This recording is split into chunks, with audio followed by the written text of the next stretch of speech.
He has spent a third of his life in this U.S. military prison. Omar Khadr, known as the child soldier of Guantanamo, will also be the first detainee to be tried under the Obama military commissions. 183 detainees that are currently in Guantanamo Bay are not really supposed to be here. The facility was supposed to be shut down by January 27 this year. 3 more months have gone by, and yet the place is still operating as usual. On top of it, 6 of the detainees, including Omar Khadr, who is here in this camp, are scheduled to face a military tribunal, a slightly modified version of the Bush-era tribunals. Obama said the new military trials would offer rights to detainees, restrict secondhand statements, and eliminate all evidence that is considered tainted, that is, obtained through torture or cruel and degrading treatment. Omar Khadr is accused of killing a U.S. soldier and receiving training from al-Qaeda. And if convicted, he could be sentenced to life in prison.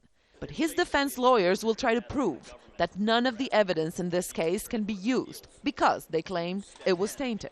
There's a lot of things that were done to him, including one of the most basic, sleep deprivation. I mean, the Jawad case and others have found Hamdan a systemic use of sleep deprivation as part of an interrogation regime. When you couple that with other approaches that are taken, that leads to problems. His family told Al Jazeera in November that they believe Khadr has been deeply scarred.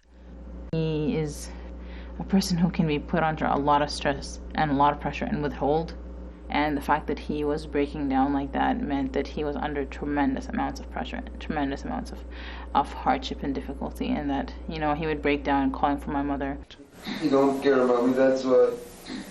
Zainab Khadr is referring to the video of her brother's interrogation by Canadian officials in Guantanamo.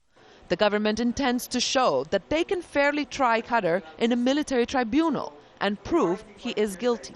And it allegedly involved a person who was dressed in civilian clothes.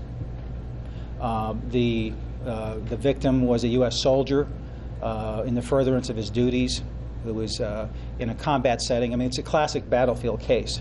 Human rights groups believe that this case will have significant implications given Khadr's age. He was 15 years old when captured. It's terrible for the United States' reputation. We're an outlier in the world. I mean, even in Sierra Leone, where the vast majority of crimes were committed by children, a decision was made not to prosecute children.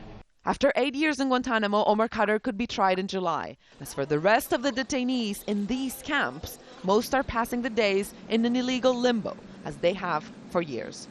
Monica Villamizar, Al Jazeera, Guantanamo, Cuba.